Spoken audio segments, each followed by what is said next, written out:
racismo. No existe un racismo puro. Siempre está intermediado por un clasismo, por un patriarcalismo. O sea, siempre está reforzado por otras formas de discriminación. Estamos nosotros con el sociólogo Jerjes Loaiza y para preguntarle qué es lo que se debe hacer en estos instantes, ¿no? Cuando viene una persona que en realidad parece estar fuera de sus cabales, ¿no? Que parece que se quedó en la época de las cavernas. Bienvenido, señor Loaiza, a Exitosa. Muchas gracias por la invitación. Muchas gracias. ¿Qué se hace cuando uno tiene a una persona que de verdad la familia le decía, estás borracho, estás drogado, ¿qué te pasa? ¿Por qué nos hablas así? No te entendemos. Lo trataban como un orate, ¿no? Y no entendía lo que decía este hombre, no entendía la dimensión de lo que profería. Entonces, ¿cómo uno debe actuar frente a ataques clasistas, racistas, frente a la discriminación? Es un poco difícil porque la discriminación no es algo que no es algo con lo que naces, es algo que vas aprendiendo en sociedad y es algo que se detenta bastante en la manera en la cual te has desarrollado, te has socializado y en la manera también mediante la cual crees que obtienes cierto poder sobre los demás. Recordemos que el racismo es una estrategia de sobrevivencia de determinadas personas o grupo de personas frente a otro grupo de personas en donde se siente que es más parte del grupo de poder económico, del grupo de poder social o del grupo de poder incluso político. Entonces, la discriminación y el racismo en un país donde desgraciadamente hay mucha desigualdad se cocina muy bien y se termina fortaleciendo bastante. Entonces, cuando nosotros vemos una persona racista apenas vemos la punta de un iceberg. Lo que estamos viendo en realidad es un fenómeno mucho más amplio que tiene sus tentáculos hacia el pasado y sus tentáculos en muchos otros campos a nivel político, social y económico. Muy bien, pero en realidad, entiendo lo que me trata de decir. O sea, hay aquí una serie de antecedentes, pero cuando ya tenemos esto y es un problema bastante arraigado en nuestro país, ¿no? Entonces, y las autoridades lamentablemente no hacen nada y la gente que es racista no hace una introspección, ¿no? Trata de ver cuál es mi problema, ¿no? En un país tan diverso y el cual deberíamos estar absolutamente orgullosos. Entonces, ¿qué hacer? ¿Qué hago frente a un ataque de estos? ¿Cómo me comporto? ¿Qué hago? Porque si voy a la comisaría tengo que tener una prueba. Grabo, está bien que grabe. Expongo, está bien que exponga, ¿no? Porque definitivamente algo de vergüenza debe estar sintiendo este hombre viralizado en las redes sociales. Bueno, creo que lo primero y más importante es darnos cuenta de por qué se da el racismo. ¿Cuál es la razón? El racismo no se da porque una persona no entiende bien el presente. En realidad el racismo se da porque una persona ha estudiado y analizado muy bien el presente. El racismo, repito, es una estrategia, es un mecanismo mediante el cual esta persona busca ascender socialmente, busca movilizarse socialmente. Es una estrategia que se suma a otras tantas. A ver, entonces para que la gente lo entienda bien, es un acomplejado. Entonces trata de sobresalir haciendo sentir mal al otro. Quiere pisotear al otro. Es un acomplejado que haciendo sentir mal al otro busca ascender. Sí, pero no es tanto pisar al otro para ascender, sino sentirte parte de un grupo que hace lo mismo que tú.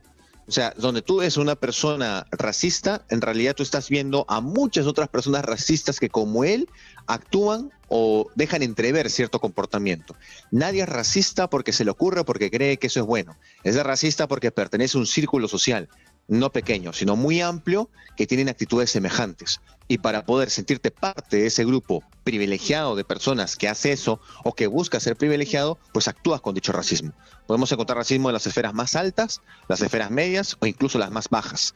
Es un fenómeno, como dije, que viene siendo estudiado hace mucho tiempo y que se encontró incluso actitudes racistas o discriminatorias entre esclavos en sociedades latinoamericanas de hace 200 años. Entonces, la actitud racista es una actitud que desgraciadamente sobrevive los tiempos y que nos caracteriza no a unos cuantos, sino a una gran cantidad de personas en el país y en la región, mucho más amplia de la que imaginamos. Entonces, lo que tenemos que hacer es estudiar, analizarla, y si nos insultan, nos maltratan, poder darnos cuenta que se trata pues de una estrategia, se trata de una suerte de proyección del individuo que, debido a su incapacidad para entender su presente, su pasado, su futuro, o simplemente para maltratar a los demás, termina actuando de esa manera. Si Claro, nosotros es un entendemos eso de acomplejado, esta claro. forma, podemos sobrevivir de cierta manera este sentimiento de dolor frente a un insulto, ¿no? Claro, claro, claro. Es un acomplejado, hay que entenderlo, hay que tratarlo como una persona que necesita hacer esto para pertenecer. Porque uno cuando habla de racismo también pensaría, ¿no?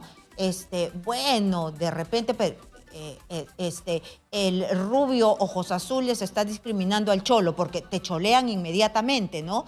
Pero me acabas de explicar de que entre los esclavos había racismo, y es que no hay racismo solamente racial, sino también económico. Sí, lo que pasa es que el racismo es una categoría transversal. Entonces ahí podemos ver, por ejemplo, el tema del patriarcalismo, el machismo. A las mujeres se les maltrata o se les trata de una manera muy despectiva, no solamente por ser mujer, sino por ser mujer de determinado color de piel. A las personas también se les maltrata no solamente por su color de piel, sino por no tener recursos económicos o no los suficientes. Entonces ahí tenemos clasismo y ahí tenemos también machismo, patriarcalismo, que se combina con esta otra categoría del racismo. No existe un racismo puro, siempre está intermediado por un clasismo, por un patriarcalismo, o sea, siempre está reforzado por otras formas de discriminación. Y el Perú es un país, bueno, solo el Perú, en realidad la región, Latinoamérica, son países postcoloniales que han salido de un colonialismo hace no mucho y que seguimos todavía colonizados en cierta medida, en cierta forma. Sufrimos mucho de estas consecuencias, esta suerte de racismo, discriminación entre nosotros, nosotras mismas, ¿no? Entre vecinos, entre familiares inclusive, políticos y consanguíneos, sufrimos esto, y eso es algo pues que para combatirlo pues tenemos que sentarnos a pensar, a analizar y a aprender. Las escuelas tienen que empezar a analizarlos, pero las escuelas se prohíbe hablar de estos temas porque se empieza a decir que se está enseñando a las personas a ser rencorosas, ¿no? Cosas por el estilo. Entonces es un problema que tampoco no se quiere hablar mucho. Es un dilema a la larga. Ajá, Jorge, pero porque te preguntaba esto del color de piel y todo, porque este hijo del alcalde, el sujeto ha sido identificado como Mauricio Oviedo, baja, cholea, ¿no? Tú que eres del cerro y todo, y entonces yo me miro mi color de piel y digo, yo soy una peruana igual que todos los peruanos, ¿no? Él se debe mirar y también debe decir, mira, yo también soy peruano, o sea, no soy anglosajón, ¿no? Entonces, ¿por qué los peruanos choleamos tanto? ¿Qué tenemos ahí Como lo que pasa. adentro Mm. de complejos, ¿no? Esto viene desde la colonia, me Es imagino, que ¿no? el color de piel no es un indicador de racismo, ahí nos estamos A confundiendo. ver, El cuéntame. racismo o la discriminación lo que busca es blanquearnos. Y blanquearse no quiere decir ponerse color blanco, maquillarse, ser más blanco. El color blanco equivale, como lo dije hace un rato, a una categoría clasista, patriarcal también, por eso es que determinado género puede terminar actuando de determinada forma, y cultural. O sea, no se trata de ser blanco para poder maltratar. No, este no es un mundo en el cual, un planeta en el cual los blancos tienen cierta preeminencia para cholear a los que no son blancos, ¿no? O los que se sienten Pero indígenas para... por qué el peruano cholea rápidamente? Oye, tú cholo, que no sé qué, y lo hace peyorativamente. Ah, bueno, eso, horas nos tardaría, ¿no? Pero lo que puedo decir rápidamente es que el Perú es un país postcolonial en donde se vivió bastante la colonia, se vivió bastante el virreinato, y en donde sentimos una gran preeminencia de este espíritu español. Hasta muy avanzado en realidad la historia peruana, se pudo entender y se conoció cómo es que el Perú era muy fiel a la corona española, sumamente fiel. Y eso se pudo entender y conocer hasta muy avanzada la historia. El limeño común, el peruano común que sabía leer y escribir y que podía votar se identificaba con lo europeo, jamás con lo, entre comillas, peruano. Recuérdese que la palabra peruano, peruana, era sinónimo de indígena. El Perú, un país con un 65% de población indígena, con un 25% de población mestiza, se blanquea en el tiempo y hoy no vamos a conocer un 60% de población que se siente indígena. Hoy todos estamos blanqueados, todos nos sentimos mestizos y uno que otro blanco.